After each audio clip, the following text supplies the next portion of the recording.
बिस्मिल्लाहिर्रहमानिर्रहीम। अस्सलाम वालेकुम नाज़रीन, प्रोग्राम में आपको खुशामदीद कहते हैं। मैं हूं आपका मेज़बान नवीद सती और आप देख रहे हैं कैपिटल वन टीवी, जो कि हमारा डिजिटल प्लेटफॉर्म है।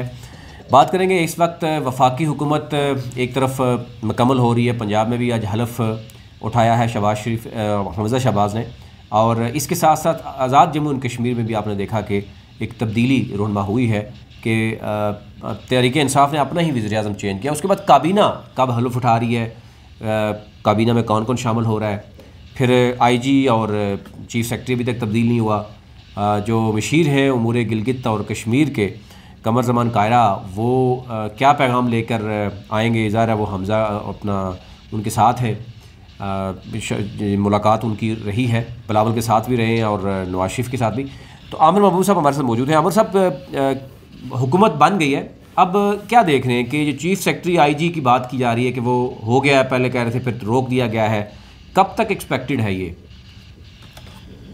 देखिए, तो वफाकी हुकूमत ने उस अंदाज से अपने आगाज नहीं किया हुकूमत का कि हर चीज जो है वो उलट पलट कर दें। वो देख रहे हैं सारी चीजों को, शहबाज शरीफ साहब और आसिफ जरदारी साहब और बाकी जो पार्टियां, सारे स्टेक होल्डर, लेकिन कैसे चीजों को बेहतर अंदाज से किया जाए। तो अभी उन्होंने मेरे ख्याल में कमर कायरा साहब ने चार्ज संभाल लिया था। चार्ज संभालने के बाद वो बरतानिया चले गए मियां नवाज शरीफ साहब को मिलने, बिलावल साहब के साथ। तो अभी जो सूरत हाल है उसमें मेरे ख्याल में जब ये वापस आएंगे तो फिर देखेंगे। दूसरी ये बात है कि क्योंकि पाकिस्तान में चीजें मिलजुल के की जा रही हैं, तो इसी तरह आज़ाद कश्मीर में भी यही तासर है कि शायद आज़ाद कश्मीर में एक पार्टी का ये मुतालबा है कि शायद चीफ सेक्रेटरी और आईजी जो है वो पार्टी की ख्वाहिश है उनके लगे, और मुस्लिम लीग नून वाले की ख्वाहिश है कि वो उनके लगे।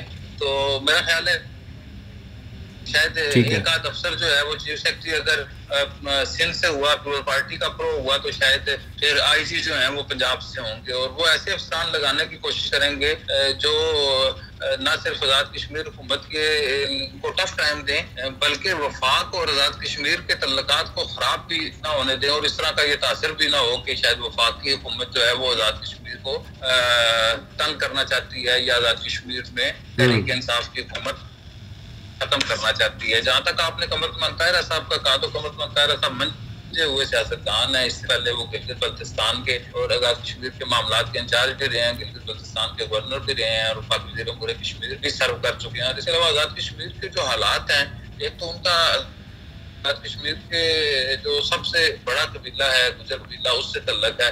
तो सारे गुजर जो हैं वो जिस भी सियासी जमात में हैं वो उनका बहुत ज्यादा काम करते हैं। इसके अलावा पीपल पार्टी के साथ होने के अलावा एक मुतवाज़न सियासी रहनुमा होने की वजह से बाकी सियासी जमातें भी उनका बड़ा ही उनकी बात को कदर की निगाह से सही है देखती हैं। तो मैं समझता हूँ कमर कायरा के लिए आज़ाद कश्मीर में कोई टास्क मुकम्मल करना शायद उतना मुश्किल नहीं होगा अगर वो कोई सिंध से आया होता या KPK से आया हुआ होता। ठीक है, एक तो ये बिल्कुल आप बात कर रहे हैं कि ज़ाहिर है वो जब चले गए हैं बरतानिया में, तो डेफिनेटली बिलावल और उनकी टीम उनके साथ है, तो डेफिनेटली वो देखेंगे कि गिलगित और कश्मीर के मामलों को कैसा देखा जाए। दूसरा, काबीना जो है वो कब तक हलफ उठाएगी, कौन कौन लोग शामिल हो गए, और जिन लोगों ने हलफ भी उठाया हुआ है कि हमने अगट्ठे हलफ लेना है, और इससे पहले भी जो एक पूरी लिस्ट टीम तो पहले से मौजूद है, और नए लोग कौन कौन शामिल हो सकते हैं, और क्या लग रहा है आपको कि खुश असलूबी से हो जाएगा?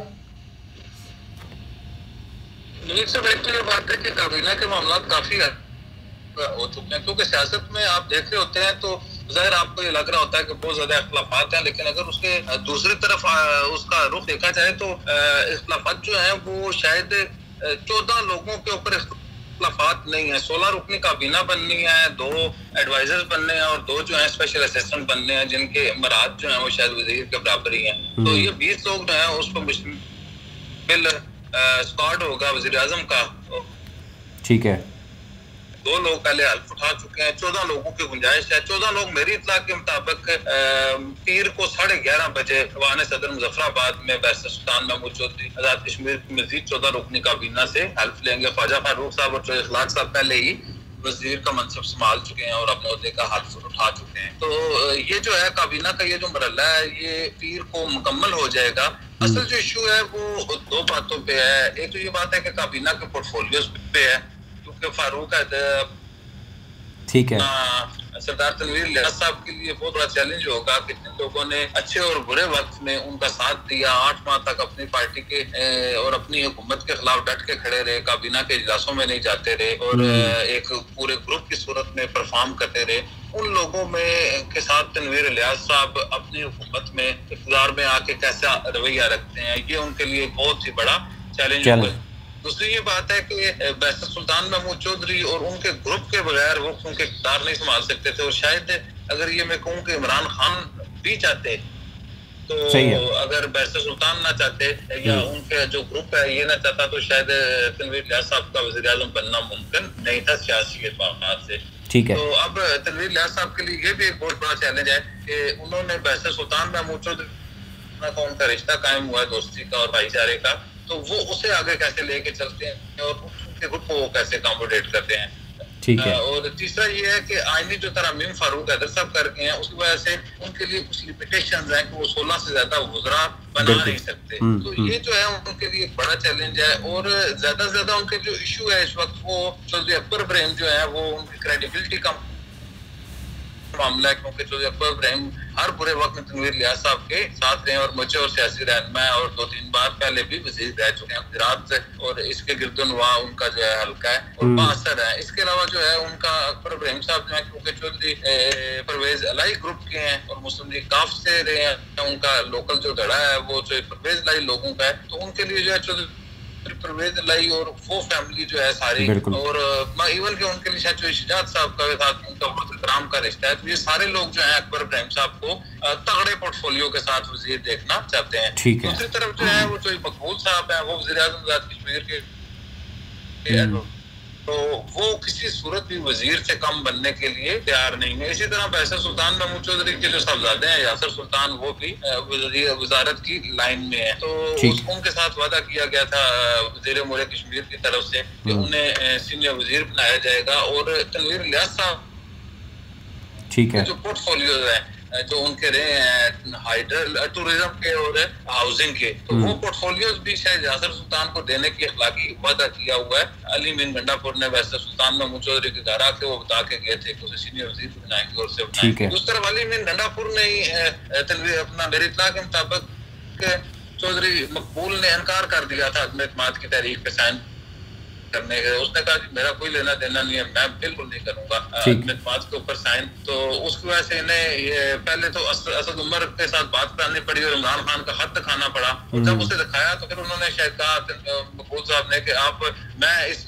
मतलब ये है कि पुरानी तरह पे वो काम करने के लिए किसी सूरत तैयार नहीं हुए, और जब वो खराबी की तरफ बात चली गई तो फिर अली मीन गंडापुर ने उनके रिक्वेस्ट की और पर्सनल वादा किया, गारंटी किया कि वो हर सूरत में उन्हें वजीर बनाएंगे। ठीक है। अब तीन जो है वो बड़ा इशू है, चौधरी मकबूल, एक चौधरी रियाज गुज्जर और आफर अहमद रजा साहब ये अजीज हैं तीनों, जो मेंबरान असेंबली हैं, ये कजन शायद मुझे बताया गया कि शायद आपस में कजन भी हैं, ये सब पहले नाराज हैं अपनी हुकूमत से उन्हें बगैर वजह। ठीक है। तो ये तो है। इसके अलावा दीवान अली खान चुगताई साहब, दीवान गुलाम मोहिउद्दीन जो है वो जब नवाज वज़ीर आज़म होते थे और शहबाज शरीफ वज़ीर आला पंजाब होते थे, पीक का वक्त होता तब भी वो पीटीआई के प्लेटफॉर्म से ले जीत जाते थे और पार्टी से भी जीत जाते थे। उनका बहुत स्ट्रॉन्ग हल्का है और वो किसी भी बात के मोहताज नहीं है। इसी तरह ये जो 3-4 लोग हैं इन्हें एडजस्ट करना बड़ा जरूरी है। इस तरह रफीक नैयर साहब जो है वो भी तनवीर लियाज़ साहब के साथ खड़े रहे हैं और सीनियर सियासतदान है और वो 90s में वजीर से ठीक है। मतलब वो खासा जो है पहले इससे कबल वो 2 बार मेंबर असेंबली बन चुके हैं, हैट्रिक, वो तीसरी बार कानून साज असेंबली में आया है, सीनियर और तजुर्बाकार पॉलिटिशियन है। तो ये देखने लोगों को एडजस्ट क्या करना है। और तनवीर लियाज़ साहब का ऑप्शन जो है वो 2-3 ही है। तनवीर लियाज़ साहब एक तो उनका अपना जो ओहदा खाली है, जो वो पहले वजीर थे तो अब वजीर नहीं है, तो उनके जो पोर्टफोलियोज हैं वजीर की वो जो वहाँ पे सामने खाली है। अब इसके साथ उनके पास सिर्फ ऑप्शन ये है कि अगर वो कुर्बानी दे सकते ठीक है तो अपने घर में कुर्बानी दे सकते हैं। तो उनकी ज्यादा से ज्यादा ये ख्वाहिश हो गई कि वो रहे शायद तस्वीर साहबा जो उनकी सकी चची भी हैं, उनको अगर वजीर ना बनाए क्योंकि घर में वजारत उज़्मा चली गई है, तो वो इस तरह बैलेंस करने की कोशिश करें तो फिर भी वो बाहर से एक वजीर बना सकते हैं। तो मैं समझता हूँ कि तनवीर लियाज़ साहब के 90% मामला जो हैं वो काबीना के यकसू हो चुके हैं, 10% जो है वो यकसू नहीं है। तो उसके ऊपर उन्हें छोटी मोटी मुश्किलात का सामना है, लेकिन ये बहुत कबल वक्त है, इनिशियल स्टेज है। किसी किस्म का तनवीर लियाज़ साहब की हुकूमत को भी खतरा नहीं है। अगर वो बेहतर अंदाज से काम करेंगे, डिलीवर करने में कामयाब हो जाएं, तो शायद उन्हें इतनी आसानी से ब्लैकमेल नहीं किया जा सकता। बिल्कुल ठीक है। एक ही बात को जो 10 अरकान ने, जिनमें 11 हो गए यासिर के हल्फ लेने के बाद, यासिर सुल्तान ने भी उसमें हल्फ ले लिया। अब 11 लोगों का ये जो आपस का हल्फ है कि अगर हमें वजीर ना बनाया गया तो हम जो है वो छोड़ देंगे, अगर हल्फ पहले वजीर ना बनाया गया तो हल्फ नहीं लेंगे, और अगर हमारे पोर्टफोलियो चेंज किए गए जो पहले पोर्टफोलियो से, क्योंकि वैसे सुल्तान को उस वक्त वजारत उज़्मा नहीं मिली थी, सुल्तान को तो सारी तगड़ी वजारतें दे के अकोमोडेट किया था वैसे सुल्तान को राजी रखने के लिए। तो शायद उनके पास वो तगड़ी वजारतें सारी हैं और वो चाहते हैं कि सारी तगड़ी वजारतें उन्हीं के पास रहे। तो तनवीर लियाज़ साहब के लिए बैलेंस करना मुश्किल होगा। अगर सारी तगड़ी वजारतें उनके पास रहेंगी तो उनके ग्रुप को वजारत उज़्मा तो मिल गई है, लेकिन कोई भी अच्छी वजारत उनके ग्रुप के पास नहीं है। बिल्कुल ठीक है। आमिर महबूब साहब हमारे साथ मौजूद थे, आवाज़ में थोड़ा सा शायद वो चीज़ क्लैरिटी नहीं आ रही थी। अच्छा, एक तो चीज़ हमें जो नज़र आ रही है कि जो नई काबीना है, एक तो वो मेंबर्स हैं जो हलफ आपस में उन्होंने हलफ लिया हुआ कि हम अगर लेंगे तो अगठे ही काबीना का हिस्सा बनेंगे। अगर हम में से किसी एक को भी अगर उस में से निकाला गया तो हम हलफ नहीं लेंगे। एक तो वो सूरत है, उसमें किस तरीके से ये सरदार तनवीर इलियास जो हैं वो मैनेज करते हैं।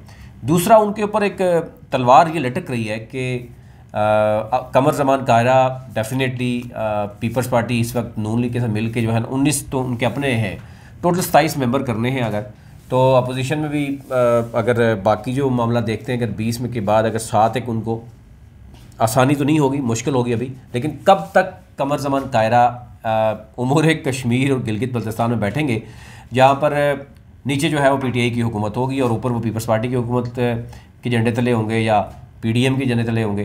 फिर चीफ सेक्रेटरी और IG ज़ाहिर है वो लगाना, ज़ाहिर है ये भी कहा जा रहा था कि कमर ज़मान कायरा ने कहा जी मैं मुदाखलत कम अज़ कम इस मामले में बर्दाश्त नहीं करूँगा, मुझे काम करने दिया जाए तो फिर मैं आपको रिज़ल्ट दे दूँगा। अब देखना ये होगा कि अब वापस आते हैं, वो आने के बाद डेफिनेटली वो क्या हिकमत अमली होगी उनकी। अब पहले आज़ाद कश्मीर में वो चाह रहे हैं कि बेस बनाया जाए, फिर गिलगित बल्तिस्तान में वो क्या बने बेस बनाते हैं। गवर्नर गिलगित बल्तिस्तान के लिए मुख्तलिफ नाम आ रहे हैं, लेकिन क्योंकि अभी तक कहा जा रहा है कि वो आएंगे, उसके बाद सूरत होगी। अगर गिलगित बल्तिस्तान में भी CM चेंज करना है तो ज़ाहिर है अगर पीपल्स पार्टी का ही CM आएगा तो फिर गवर्नर नून लीग का होना चाहिए। उसके लिए ज़ाहिर है हफीज़ रहमान ख़ुद रेडी हैं, अकबर ताबान हैं, फिर इसी तरह नज़ीमुल अमीन है, मीर सलीम है, यानी एक 3-4 लोग हैं अपने कोशिश कर रहे हैं। लेकिन जब हफीज़ रहमान ख़ुद ही उसके लिए तैयार हो जाएंगे तो डेफिनेटली दूसरे लोगों के लिए होगा ओवरऑल। लेकिन अभी तक शहबाज शरीफ ने हफीज़ रहमान को करीब नहीं आने दिया। आपने देखा होगा दियामर का दौरा किया और उसके बाद कोई उनको बताया तक नहीं गया, उनको बुलाया तक नहीं गया। और ये भी तासर दी जा रहा है कि शायद शहबाज शरीफ ग्रुप जो है वो और है और नवाज़ शरीफ के साथ जो है वो हफीज़ रहमान की हैं और वो नाराज़ हैं, वो राज़ी नहीं है इस तमाम सूरत हाल में। और फिर वो ये भी नहीं चाहते हफीज़ रहमान के अगर गिलगित बल्तिस्तान में जो इस वक्त अपोजिशन लीडर हैं अमजद एडवोकेट, वो अगर वज़ीर आला बन जाते हैं पीपल्स पार्टी के तो डेफिनेटली वो एक मजबूत वज़ीर आला होंगे। तो वो भी नहीं चाहते कि क्योंकि हल्का भी उनका हल्का 1 है या इनका दूसरा है, गिलगित सिटी से है वो भी। तो ये ओवरऑल सूरत हाल है। अब देखना ये होगा कि किस तरफ ये ऊँट करवट किस तरफ बैठेगी और कब तक हुकूमत चलेगी, ये भी मामलात हैं। क्योंकि बड़ी अजीब तरह की खिचड़ी पकी हुई है, कभी ANP नाराज़ होती है और कभी MKM नाराज़ होती है, अभी कभी JUI जो है उसको मनाया जाता है तो कभी क्या होता है। तो ये सूरत हाल आप देखते हैं कब तक चलती है। और साथ ही इमरान खान ने भी धमकी दे दी है कि मैं इस्लामाबाद कॉल दे सकता हूँ और उन्होंने बड़ा क्लियर मैसेज पहुँचाया कि जनाब जिससे भी गलती होगी है, लेकिन अब early election is the best solution. कि अगर आप चाहते हैं कि कोई मज़ीद अफरा तफरी ना हो, मुल्क एक बेहतर डायरेक्शन की तरफ चले, तो देखना ये होगा कि क्या ओवरऑल हिकमत अमली होगी। अभी तक लेते ही अपने मुल्क का ख्याल रखिए। चैनल को ज़रूर सब्सक्राइब कीजिए ताकि हर नई आने वाली वीडियो अब तक पहुँच सके।